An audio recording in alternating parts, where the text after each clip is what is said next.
Guys, welcome back to our channel. ఈ రోజు నేను చాలా సింపుల్ ప్రాసెస్లో చికెన్ ఫ్రై అయితే చేశాను. టేస్ట్ అయితే చాలా బాగుండే. మీరు ఒకసారి ఇంట్లో ట్రై చేయండి. చాలా సింపుల్ ప్రాసెస్. ఈ బ్యాచిలర్స్ కానీ ఎవరైనా చేసుకొని తినచ్చు, అంత బాగుంటుంది. ముందుగా మన ఛానల్ ఎవరైనా సబ్స్క్రైబ్ చేసుకోకుండా ఉంటే మన ఛానల్ సబ్స్క్రైబ్ చేసుకోండి.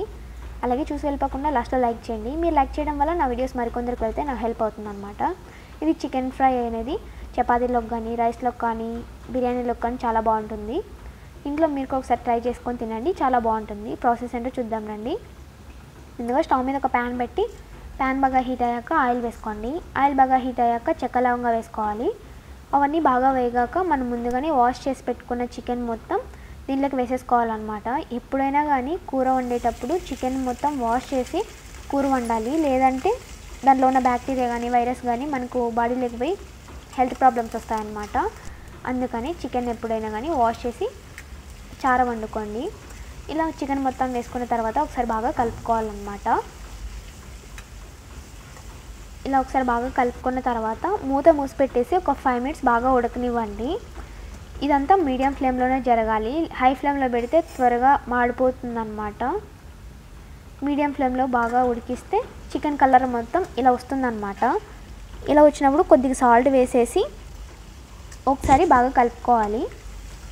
ఇలా ఒకసారి బాగా కలుపుకున్న తర్వాత, ఎప్పుడు ఏంటక్క చికెన్ వీడియోస్లో పెడతా అనుకోకండి. చికెన్ అంటే నాకు చాలా ఇష్టము, అందుకే ఎప్పుడు నాన్ వెజే పెడుతూ ఉంటాను అనమాట. నాలాగా నాన్ వెజ్ లవర్స్ ఉంటే వాళ్ళు కూడా ఇలా చికెన్ ఒకే రకంగా తిని బోర్ కొట్టిన వాళ్ళు నేను పెట్టిన వీడియోస్ చూసి వాళ్ళు చేసుకొని తింటారు కదా, అందుకని ఇలా బాగా కలిపేసిన తర్వాత మూత మూసి పెట్టేసి ఒక 2 మినిట్స్ బాగా ఉడకనిచ్చామంటే చికెన్లో ఉన్న వాటర్ మొత్తం బయటకు వచ్చేస్తాయన్నమాట. చూడండి, చికెన్లో ఉన్న వాటర్ మొత్తం ఇలా బయటకు వచ్చేసాయి కదా. చూడండి కలర్ అనేది ఎలా ఉన్నాయో. ఇప్పుడు దీన్ని ఒకసారి బాగా కలిపేసుకోవాలన్నమాట. ఇలా ఒకసారి బాగా కలుపుకున్న తర్వాత మూత మూసి పెట్టేసి ఒక 5 మినిట్స్ బాగా ఉడకనిచ్చామంటే చికెన్లో ఉన్న వాటర్ మొత్తం ఇమిరిపోయి చికెన్ బాగా ఫ్రై అవుతుందన్నమాట. చూడండి, చికెన్లో ఉన్న వాటర్ మొత్తం వెళ్ళిపోయి చికెన్ మొత్తం ఇలా గోల్డెన్ కలర్లో వస్తుందన్నమాట. నూనెలో బాగా ఫ్రై అయ్యి ఈ కలర్ వస్తుందన్నమాట. ఇప్పుడు వీటిని ఒకసారి బాగా కలుపుకోవాలి.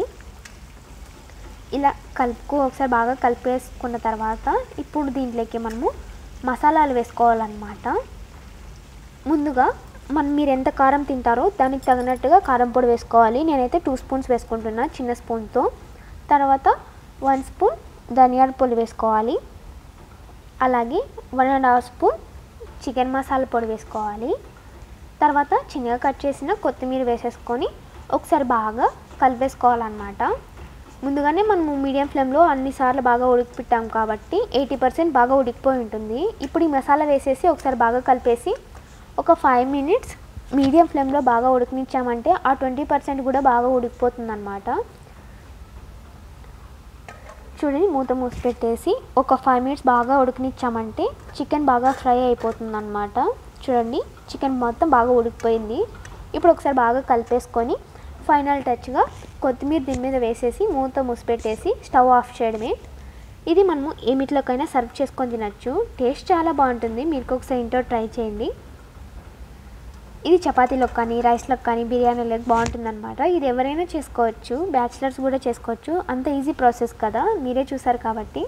నేనైతే ఇంట్లో అంత చపాతీ చేసే అంత టైం లేదు, అందుకనే వైట్ రైస్ చేశాను అనమాట. ఈ వైట్ రైస్లోకి ఈ చికెన్ ఫ్రై అనేది తింటున్నాను. టేస్ట్ అయితే చాలా బాగుంది, నాకైతే చాలా బాగా నచ్చిందనమాట.